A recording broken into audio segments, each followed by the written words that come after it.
Right, the cat's out of the bag. We finally can release our videos for the test from the test server about the dupe system. Let's get into it.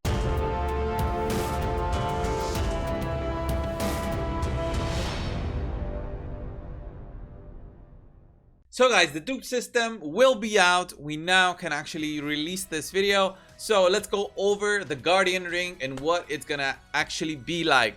First things first, yes, the empower of the champions. When you sacrifice 4 champions into 1, then you can actually make a super and amazing dupe legendary into like 5 legendaries into 1 and make them 40% boost in HP, attack, defense, accuracy, resist, speed, critical damage, critical rate. Of course, all of this is on the test server, guys. So until it's actually live, there might even be changes to what you're actually seeing, okay? So this is what it's on the test server. This is, of course, it looks overpowered, and it is if you have the ability to do it on many of your good champions. So if you're like an uber whale that has spent like tens of thousands, and I'm talking over $40,000 at least, in order to be comfortably saying that you can do this, then yeah, you will be comfortably doing this on your good champions. For me, as an example, I have 0 champions that I can do this. I have the most I have is 4 dupes of any legendary champion, and of course my cubitus there that I have, I can't even make a 1 super cubitus. That's the bad thing. I would have done it for this for this channel on the test server. I would have done it, but whatever. I don't have a single champion that I can empower to 5, and I'm not gonna half empower a champion, okay? I'm not gonna do that and get to level 3. It's pointless. It does give you some accuracy and resist, which is nice, but I would do it only if I could get the extra critical rate and critical damage also, especially for my damage dealers. That being said, guys, I don't think this is what's gonna be the issue with all the players. Like, people think that this is a bit too much. It might cause a big gap between the big spenders and then the spenders, the big spenders. Okay, big spenders and big spenders. That's the gap where it's created by this system, not between me. I'm a spender. I'm not a big spender, and I've spent over 10,000 on this game in the 2.5 years. I'm a content creator, so I excuse myself with this being my job now, but it's still a lot of money. But still, I'm not a big spender compared to what I know of big spenders and then what I know of big spenders, okay? And I can't even do like 1 empowered champion. So you shouldn't worry about gold 4 being, oh, it's all empowered champions. No, that's not gonna happen. Don't worry too much about it. I'm not worrying too much about it, at least in gold 4. Of course, for platinum, it's already the presence there of the whales are already there through their gear. So I'm talking 700 resist, 700 accuracy, almost 400 speed accounts. So it's all there already in terms of the empowerment effect. But the empowerment effect will also have its presence right now when everybody now has that extra. Everybody of those big spenders now has those extra stats, and if they all have it on pretty much the same characters, then the effect is going to be the same. That being said, I think there might be a change in the meta, and you might be able to change the way that you attack enemies. When you see, for example, a +4 enemy team on defense, then that actually is going to make you think, okay, I should go in there with a different team because I need to be fighting a different team. I don't know why my arena is not working, but anyway, I can't even show you, like, I don't know if anybody did an empowerment on the test server. I would have shown it there, that if you can see the +4, then you'll know that they have at least a +15 on their speed, and you'll accordingly change your own team. Okay, that's it for the empowered champions. Guys, one quick thing about the empowerment that I didn't show is that some of the champions that are not available through shards can actually be empowered through other champions, and I think the best example here would be Lydia, empowered by Visix. So whoever is a proud owner of 4 Visix or more, I know a few out there that do have more than 1 Visix, then you can actually empower your Lydia and make her the strongest Lydia available. And I think Lydia actually benefits from most of those sorry, I got the cat here.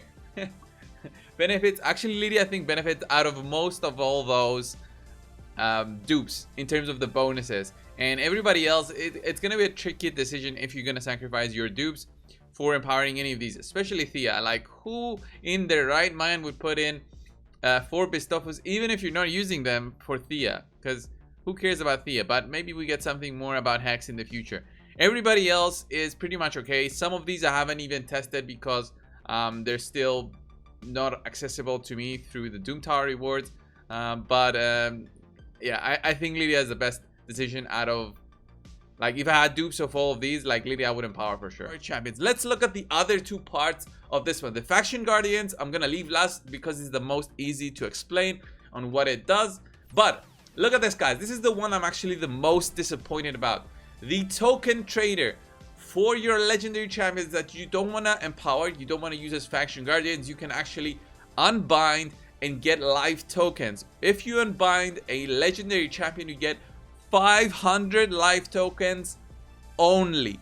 500 life tokens only. I'm saying this because this doesn't matter if it's a normal champion, and it doesn't matter if it's a void champion. I definitely have voids here that I can put, but it's the same. It's 500 regardless of the rarity, okay, of the affinity.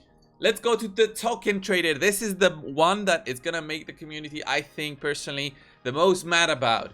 You need 8 legendary dupe champions to get a Sir Nicholas. 6 for Folly, 5 for Minaya, and well, 6 for everybody else except for Sir Nick and Minaya. Minaya needs 5, 6, and then 8. Come on, Plarium. This is too much. I sent it already as a message to Banana like the minute I was on the test server. The minute I was on the test server, I said to her, this is too much of an exchange. You cannot ask for players to weigh 8 legendaries against 1 and then also have to worry about the Faction Guardians, empowerment.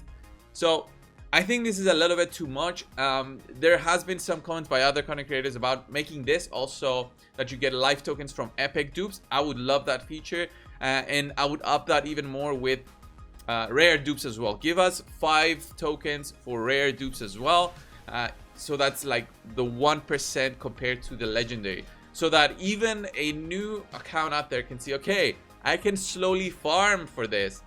I can open up you know, even mystery shards and get rare champions, and instead of using them as food, I can now use them as life tokens. At least give that option, Plarium, because at this point this looks like too much, and it's definitely gonna cause some concerns in terms of this is useless for especially for free to play. My free to play account has 2 dupes, so I'm not even gonna worry about this, not even gonna worry about this, not even gonna worry about this. Maybe the Faction Guardians only, okay? But the Token Trader, this is too much. Like, I want a Foley, I want a Fuchan, but no way in hell am I sacrificing my dupes that I have already, which are either in the Faction Guardians or possibly are close to empowerment. So I have some of them close to empowerment. No way in hell I'm sacrificing those to get a champion for a 6-to-1 price ratio. No way, that's too much. That's too much. That should have been the most. It should have been maybe 3 or 4 for Sir Nicholas, and then 2 for these. And because Player doesn't realize on how hard it is to get a dupe, and then of course once you start getting them, you don't stop getting them. But that's a different point. There can be unlucky accounts that have a ton of dupes. Like my main account, my first legendary was Ghostborn. My second legendary was Ghostborn. It's an insane thing to consider. And then with my free-to-play account, my first legendary was Iron Brago, and then like 3 legendaries after that. So I had a Saito, and then one more. I think it was another one, and then I got Iron Brago again, which is, you know, dupes can happen. The chances are there, but still, the chances to actually get a dupe and then come here and consider, okay, should I sacrifice this? Obviously, that won't be the choice. You're gonna empower the faction if you have 1 dupe. But even if you had 6, I would say don't sacrifice them. Use it to empower your faction instead. And you know, don't worry about these, because unless you're missing out on a nuker, you don't need Foley. Okay, Foley, you don't need him. unless you're missing out on something else for maybe Lizardman, then you don't need Fushan. Tomb Lord is great. Sir Nicholas is great, but again, there's many alternatives now, and Sir Nicholas was great a long time ago, but now because of you know, epic champions having a better use for unkillable teams, then Sir Nicholas has dropped a little bit, but he's still a fantastic champion for his big shields, the unkillable. There's still many uses that you can do with this. I think the price should go down. Anyway, let's go into Faction Guardians and why I think this should be a little bit changed. Let's see on how it works. We go in there. This is, by the way, everything that I can do. So obviously there's even factions that I can't even do a single dupe of. Look at the Ogryn tribes. I can't do anything. So 0 boost right here. The only faction I can 100% do are Undead Hordes, Dark Elves, and well, that's it. Undead Hordes and Dark Elves is the ones that I have the most champions of. Of course, the rares, I'll get them slowly, and the epics, I'll get them slowly. But the legendary champions, Undead Hordes is the one I have the most dupes of, and I even have some extras here, but I'm not gonna sacrifice them for life tokens. I'm gonna save them because I can make a super harvest shack in the future, maybe, you know. So I would like to have that option instead of sacrificing my my hard-earned harvest jacks. So I'll have that in mind, and maybe like Blood Gorge, but still, even Nethril, you know, I don't know. I don't want to sacrifice them at the moment. That's how I'm feeling like with this faction empowerment and the empowerment system. So the biggest issue you have with this is this, okay? When you go here, let's unbind here. Let's unbind everything. Wait, you can unbind. Okay, confirm.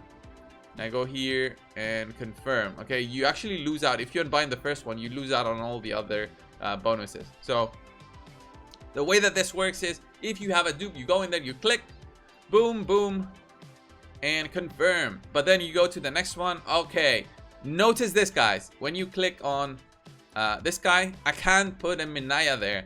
You might think this is obvious because you need 2 of the same champions, but what's the point of a dupe system when you have a dupe and you can't use it because you have to have the same copy to put in here? It makes no sense. It makes no sense to need even numbers of dupes. So 2, 4, 6, 8.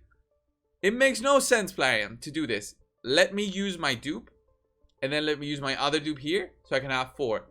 So if I have 4 different dupes, I can go all the way to 8. Okay, if that makes sense to you guys. So I can't put, if I had only, you know, if I had only these 5, I couldn't do anything more than this one. So let's say if I had another dupe, then 2 more champions would appear here. You need only even numbers of champions to do this. So your extra dupe champion right here is worthless, which is kind of sad. So if you had 6, if I had another Minaya here, I couldn't do 3 times the stats. I wouldn't be able to go here and get the extra accuracy and resist, which is sad. But it is what it is. I hope they change it. I did mention this to Banana as well. Like the minute we had access to the test server, I went in there. This is the first thing I checked. We've got some new champions as well. I'm gonna be posting a new video on that. But this is the biggest issue you have with the faction empowerment. I think it's a great feature, especially the rare and epic one. I never expected that to happen.